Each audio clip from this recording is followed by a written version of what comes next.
The morning sun rose gently over the town of Kalundu, painting the red rooftops with golden light. Kalundu was small but full of life, where neighbors knew each other's birthdays and shopkeepers knew your order before you spoke. Welcome to Sarah Wood's Tale. Where stories comes alive, please do well to hit that subscription button and turn on your notification bell for subsequent stories.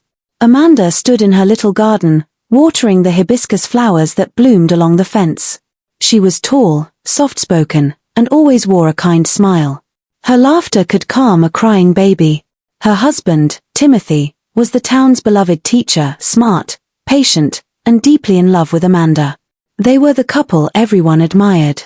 "Good morning, my love," Timothy said, stepping out of the house in his white shirt, brushing his hair into place.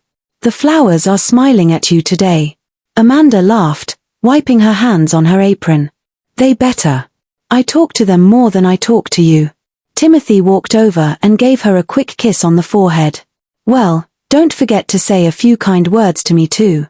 Amanda smiled but said nothing. She looked toward the gate, where old Mama Grace, their neighbor, stood watching with folded arms and a knowing smile. "Still no babies, Amanda?" Mama Grace asked, not unkindly. Amanda's smile faltered, but she forced it back quickly. "In God's time, Mama Grace." "Of course, my dear. But don't wait too long. Men are not patient, you know." Amanda nodded, her heart tightening just a little. It wasn't the first time someone had mentioned it. She had been married for 3 years now. No child had come. At night, when she lay beside Timothy, she often stared at the ceiling and wondered, "What is wrong with me?" But Timothy had never complained. "Don't let their talk get to you," he often whispered, holding her close. "We are enough." And Amanda believed him. Until the whispers grew louder. Martha sat on her plastic chair, peeling mangoes as she listened to the neighborhood women talk. "Hey, I just don't understand. 3 years and not even a miscarriage? Maybe Amanda is cursed. Or maybe she had abortions before marriage. These modern girls." Martha kept quiet but her heart boiled. She didn't hate Amanda, but she had waited long enough. She wanted a grandchild. She wanted to hold a baby with Timothy's eyes and her family's blood. Later that day, she sat with her son on the veranda, handing him a glass of cold water. "Timothy, I need to speak with you." "Yes, Mama." Martha took a deep breath. "I have been quiet for too long. But this marriage is not moving forward. You are a man. You need children." Timothy shifted uncomfortably. "Amanda is my wife. We're doing everything we can. And how long will you wait? Another 3 years? 10? Mama. I want grandchildren before I leave this world. Every woman in town is laughing at me. You have a duty to this family." Timothy placed the glass down and stood. "Amanda and I are happy. That's all that matters." Martha narrowed her eyes. "What if the problem is her? What if she can't give you children at all?" Timothy walked away, but the seed was planted. That same week, Amanda's younger sister Hannah came to visit. Hannah was the opposite of Amanda. Light-skinned, playful, and always the center of attention. She had recently moved back to Kalundu after finishing nursing school in the city. "Look at you, Amanda," Hannah said, hugging her sister. "You still look like a bride. And you still act like a teenager," Amanda replied with a laugh. Timothy came home in the evening and was surprised to find Hannah in the kitchen. "Timothy," she smiled. "You still look as handsome as ever. Amanda is lucky." Timothy chuckled nervously. "You haven't changed at all." But Hannah had changed. She remembered the crush she had on Timothy years ago before he married her sister. She remembered how he smiled at her during family events. And now, she noticed the tension between Amanda and Timothy. She sensed the silence in their home. The empty nursery. One evening, she sat on the balcony with Martha, peeling groundnuts. "Auntie," she said sweetly, "do you think Timothy is happy?" Martha looked at her carefully. "Why do you ask?" "I don't know. I just feel like he wants more. Maybe a family. Maybe a child." Martha sighed. "That girl has turned my son into a dry tree. 3 years, Hannah. Not even a sign of pregnancy." Hannah bit her lip, pretending to think. Do you believe in second chances, Auntie? Martha looked at her sharply. What do you mean? What if someone else could give him what Amanda can't? Martha didn't answer immediately, but in her heart, a cruel plan began to take root. One night, after dinner, Amanda and Timothy sat quietly. She looked at him and asked, "Do you still love me?" Timothy looked up, startled. "Why would you ask that?" "Because I feel you pulling away." Timothy sighed. "Amanda, I'm tired of the questions. I'm tired of everyone looking at us like we're broken." "We're not broken, Timothy." He stood, pacing. "They're saying things, Amanda. My mother, our neighbors. I try to block it out, but it's everywhere. I want to believe in you. But what if?" He didn't finish. Amanda's eyes welled up. "So you think this is my fault?" "I don't know what to think anymore," he shouted, then immediately regretted it. Amanda turned away, wiping her tears. "Maybe I should go stay with Mama for a few days." Timothy didn't stop her. A week later, Hannah started visiting more often. She brought food. She cleaned the house. She made Timothy laugh. And Martha watched it all with satisfaction. "She is the right one," Martha whispered to herself. "God has brought her back for a reason." And when Amanda returned, she found a different home. A colder husband. A warmer sister. Something had shifted. Something was breaking. And Amanda could feel it. The sky was gray, and dark clouds hovered like heavy secrets. Rain had been threatening for days, and now it finally began to fall, slow, steady, and cold. Inside the small sitting room of the family home, Amanda sat across from Timothy. Her hands were shaking. Her heart felt like it had been ripped out. "I don't understand," she whispered, her eyes searching his face. "You want a divorce?" Timothy looked away. He couldn't meet her eyes. "My mother says, my people say. I need children, Amanda. I'm the only son. I have responsibilities." Amanda stood up, confused and trembling. "What about love? What about us? What about the promises we made, Timothy?" He still wouldn't look at her. "I've waited. We've prayed. But nothing has happened. Maybe it's time we accept that this isn't working." Amanda blinked, stunned. "So this is it? After everything? You're just giving up?" Silence. She stepped closer. "Tell me something, Timothy. Is this really about children, or is this about Hannah?" That made him look up. "Hannah is your sister. But she's also your second chance, right?" Amanda spat bitterly. "She's young. She's fertile. And she's already here. Helping you. Smiling at you. Replacing me." Timothy stood now. "Don't do this, Amanda. Don't turn this into something ugly." Tears filled Amanda's eyes. "It already is ugly." The divorce was quick. Too quick. Hannah moved in just 1 month after Amanda moved out. Martha danced with joy. "God has restored what the devil tried to steal," she said loudly to anyone who would listen. The neighbors whispered. Some shook their heads in disbelief. "How can a man marry 2 sisters?" one woman asked in the market. "Shameful," another replied. Amanda loved him deeply. "She was barren," said a third, shrugging. "A man must continue his family line." One rainy night, Amanda packed her small bag. She wore a black hoodie and carried only what she could hold. No one saw her leave. No goodbye. No letter. No trace. She disappeared. People talked. She moved to the city, some said. No, she went abroad. I heard she went mad and was taken to a prayer camp. Timothy heard the rumors too. But he didn't go looking for her. Neither did Hannah. And life moved on. But not for Amanda. Amanda arrived in the capital city with nothing but her bag and a heavy heart. She rented a small room in a crowded part of town. The air was always noisy, traffic, shouting vendors, distant church songs, and the buzzing of motorbikes. She got a job in a hospital kitchen, washing dishes. It was hard work, but it kept her mind busy. Every night, she cried herself to sleep. Every morning, she forced herself to smile. One day, while cleaning a tray, Amanda fainted. The hospital staff rushed her to the emergency room. After some tests, The doctor sat with her.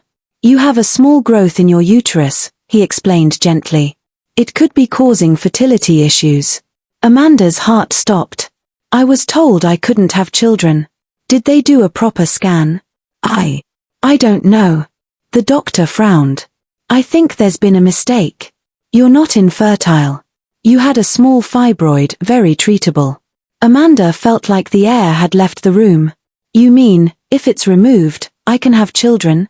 Yes, the doctor said kindly. With the right surgery and healing, there's hope. Amanda nodded slowly, tears running down her cheeks. All those years. All that pain. A misdiagnosis. She thought of Timothy. She thought of Hannah. And then she thought of herself. The surgery was done 2 months later. It was successful.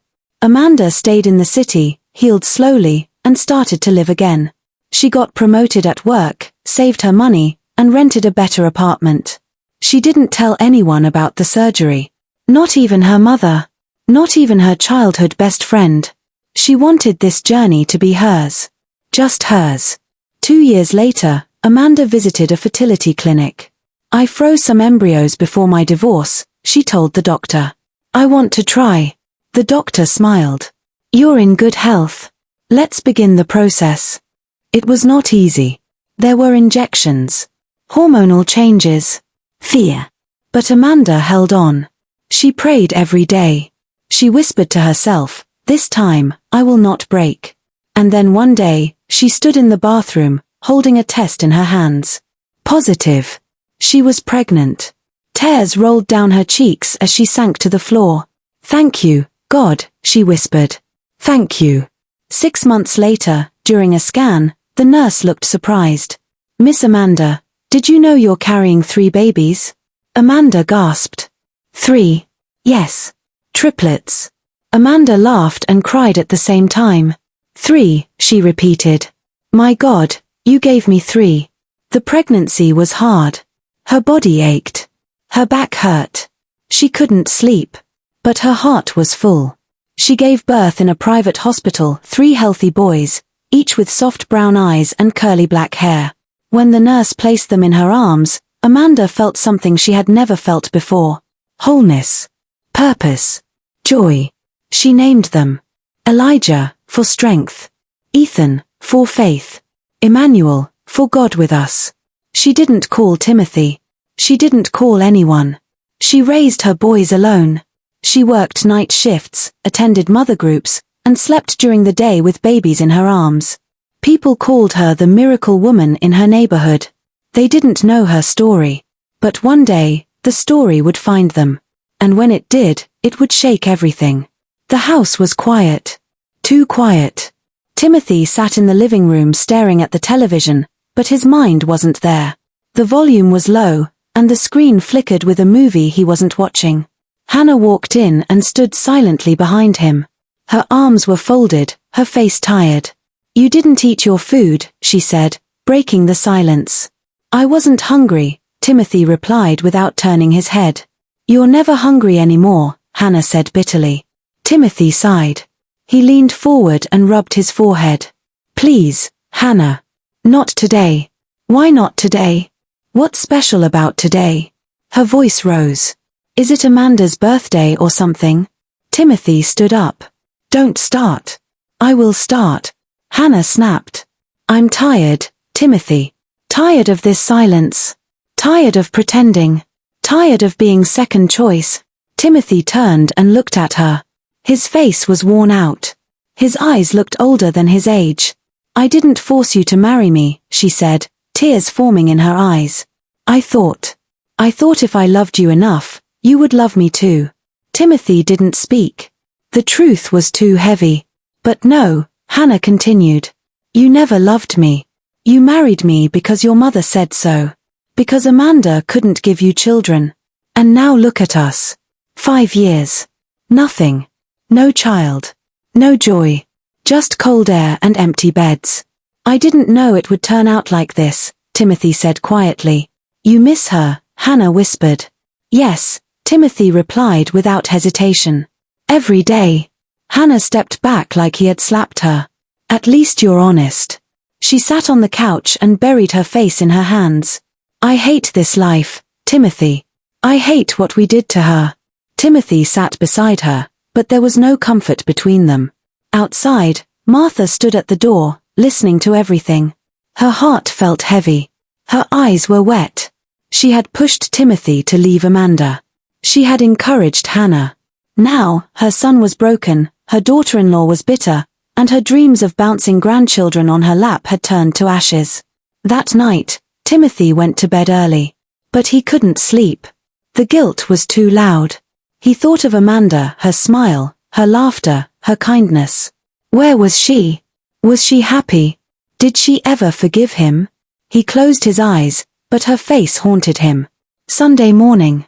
The air was fresh. The birds sang. The sun peeked through white clouds. It was the kind of morning that made the town of Kalundu look peaceful and blessed. At Grace Chapel, the church was already half full. People in colorful clothes filled the pews. The choir sang joyfully, and the pastor preached with passion. Inside, Hannah sat beside Timothy, but there was a wide gap between them. They no longer held hands. They no longer whispered during prayers. They were strangers wearing wedding rings. Then, the church doors opened. Heads turned. Whispers started. Is that Amanda?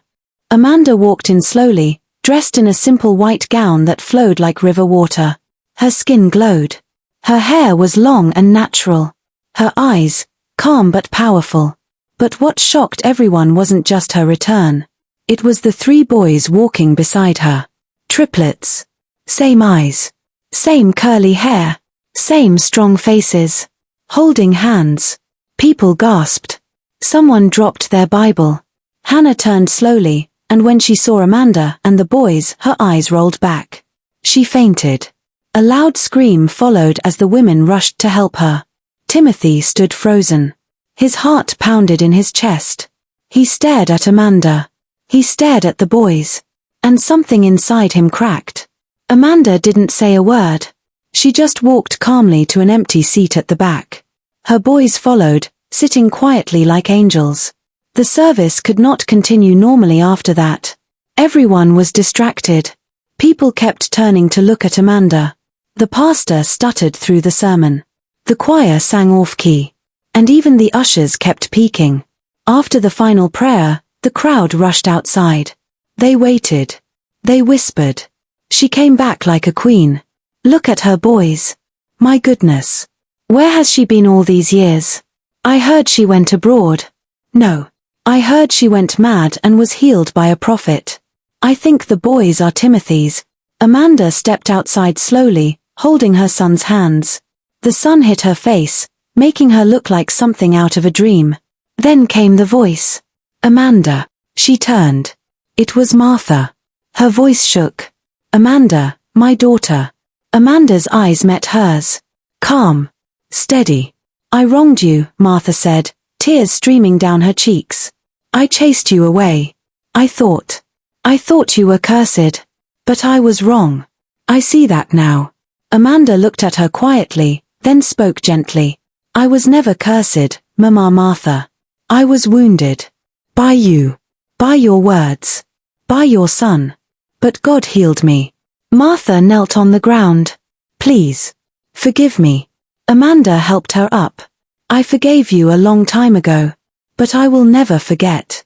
Timothy stepped out next. He walked slowly, as if carrying heavy chains. He looked at Amanda. At the boys. Amanda, his voice was dry. Are they mine? Amanda looked into his eyes. She didn't blink. They have your eyes. Your smile. And your silence. Timothy fell to his knees. His hands trembled. I didn't know. I didn't know.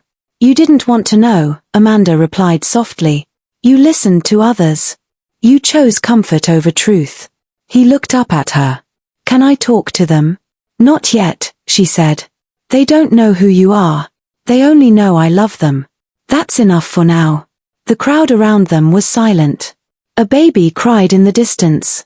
A bird flew past. But in that moment, all of Kalundu stood still. Amanda turned and walked away, her sons holding her hands tightly. The whispers began again. She is strong. She is blessed. She came back with fire. But Amanda didn't hear them. She was focused on her children. On the path ahead. She had returned not for revenge, but for purpose. She had nothing to prove. She had already won. Kalundu was no longer calm. Since Amanda's return, the entire town buzzed with gossip. Every shop, every street corner, every hair salon had one topic. Amanda. Her triplets. And the truth behind it all. Women who once pitied her now spoke with admiration. I always knew she was special, said Mama Grace at the tailor shop. She's the real wife. Those boys look exactly like Timothy, added her friend. At home, Martha sat alone in her sitting room. Her Bible lay open on her lap, but she wasn't reading it. Her hands trembled. Her eyes stared into space. She couldn't eat. She couldn't sleep. The guilt was a storm inside her. She had destroyed her son's marriage. She had turned her back on Amanda, her daughter-in-law who once washed her feet and called her Mama. Now, Amanda had returned in glory, and Martha was left in shame. Hannah stormed into the room. I can't take it anymore, she yelled. Everyone is looking at me like I stole something. Martha looked up slowly. Didn't you? Hannah froze. What? You knew your sister loved Timothy. You knew she did nothing wrong. And you still went after her husband. I did it for love. Hannah cried. I've loved him since I was 15. You used me, Mama. You pushed me into that marriage like I was a piece of furniture. Martha stood up. Her voice was shaky. I thought I was saving our family name. I wanted grandchildren. I wanted honor. But now, I've lost everything. My son is broken. You're unhappy. And Amanda, she has what we all wanted. She's hiding something, Hannah said, breathing hard. I feel it. She hasn't told us everything. Meanwhile, Timothy stood outside Amanda's rented house, staring at the gate. He had been there for 10 minutes. Finally, the door opened. Amanda stood in the doorway, wearing a soft green dress. Her hair was tied back. Her eyes were calm. Hello, Timothy. I need to talk to you, he said. She nodded and opened the gate. The boys were playing inside, laughing and chasing each other with toy cars. They didn't notice Timothy. Amanda led him to the porch. They sat on 2 wooden chairs. A cool breeze passed between them. I haven't slept since you came back, Timothy began. I keep seeing their faces. Amanda nodded. They look like me, he continued. And I know deep inside, they are mine. Amanda looked at him. Yes. They are. Timothy's eyes filled with tears. Why didn't you tell me? You had already made your choice, she said. You believed I couldn't give you children. You left without a fight. He looked down. I didn't know what else to do. I was confused. Pressured. Amanda's voice softened. I was confused too. Broken. But God gave me another chance. How? Timothy asked, voice shaking. I need to understand. Were they born after you left? Yes, she said. After I left, I moved to the city. I saw a specialist. They found something the local doctors missed. A small blockage. I had surgery. And the children, he whispered. Amanda paused. Her hands tightened on her lap. I had hope, she said. So I took a chance. She didn't tell him the full truth. Not yet. Not about the embryos they had created long ago, back when they were still dreaming of becoming parents. Not about how she had secretly preserved them. Not about how they had been implanted after her surgery. Some truths were too heavy for one conversation. Timothy looked into her eyes. Can I be part of their lives? Amanda stood up slowly. Not yet. Let them know me first. Let them grow. We'll talk again. As he left the house, Timothy felt like he had lost something precious all over again. It had been a week since Amanda returned, but the town still buzzed with rumors. Hannah's anger was growing. She refused to be silent. Do a DNA test, she shouted at Timothy one night. If you believe they are yours, prove it. Then we'll see if she's really that holy. Timothy didn't argue. Deep down, he needed the truth too. He went back to Amanda's house. She agreed to the test calmly. If it brings peace, let's do it, she said. Within 3 days, the results came back. 99.99% match. The triplets were his sons. Timothy sat in his car for a long time, holding the paper in his shaking hands. He had 3 sons. 3. Born after he abandoned their mother. He drove straight to Amanda's house. She opened the door and saw the test results in his hand. She didn't look surprised. You already knew, he said. Yes. Timothy stepped inside. The boys were asleep in their room. You have to tell me everything now, Amanda. No more pieces. I need the full truth. She sighed, sat down, and looked him in the eyes. Before everything went wrong, before your mother started pushing, we had gone to the fertility clinic together. Timothy nodded slowly. Yes. We were planning treatments. They took embryos from both of us. They froze them. Remember? He nodded again. I kept them, Amanda said. Even after we divorced, I couldn't let them go. I paid for the storage every year. I didn't know why at the time. I just couldn't throw away that piece of us. Timothy's throat tightened. After my surgery, Amanda continued, the doctor told me I could try. I was scared. But I prayed. And I went back. I had them implanted. And then, triplets, Timothy whispered. She smiled softly. Yes. He sat down beside her, tears falling down his face. You carried them, alone. Amanda's voice shook. Yes. Through pain. Through doubt. Through shame. I wanted to tell you so many times. But I couldn't go back to where I wasn't wanted. Timothy covered his face with his hands. I failed you. Amanda put a hand on his shoulder. We both failed each other. But now, we have a chance to do better. That night, Martha came to Amanda's house alone. She stood at the gate for a long time before knocking. Amanda opened the door. Mama Martha, she said. Martha fell to her knees. I'm sorry. I am so sorry. Amanda gently helped her up. I was blind, Martha cried. I listened to lies. I believed curses. I sent you away. And yet, you gave me grandchildren. Amanda looked at her with tired eyes. It's not too late to love them.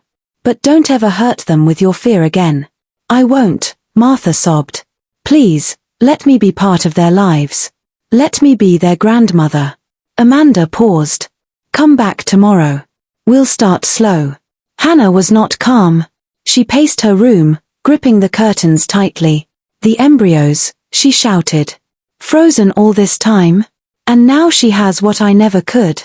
She broke a mirror. She screamed. Then she sat on the floor, crying uncontrollably. She had everything, and lost it. She had won a marriage, but lost a husband's heart. She had gained a home, but lost her peace. And now, Amanda was the mother of 3. The storm in Hannah's heart was loud. But Amanda's silence was louder. Amanda stood at the window of her modest home, watching her 3 sons, Daniel, David, and Darius, play in the yard. Their laughter filled the air, a melody of joy and innocence. Yet, beneath her serene exterior, Amanda grappled with a storm of emotions. One evening, as she tucked the boys into bed, Daniel looked up at her with curious eyes. Daniel, Mommy, why don't we have a daddy like other kids? Amanda's heart skipped a beat. She had anticipated this question but wasn't prepared for the flood of emotions it would unleash. Amanda, sweetheart, you do have a daddy. He's just not with us right now. David, where is he? Did he go away because of us? Amanda hugged them tightly, tears welling up in her eyes. Amanda, no, my loves. It's not because of you. Sometimes, grown-ups make choices that are hard to understand. But remember, you are deeply loved. The boys nodded, comforted by her embrace, and soon drifted off to sleep. Amanda sat beside them, contemplating the path ahead. She knew it was time to confront the past and make decisions for their future.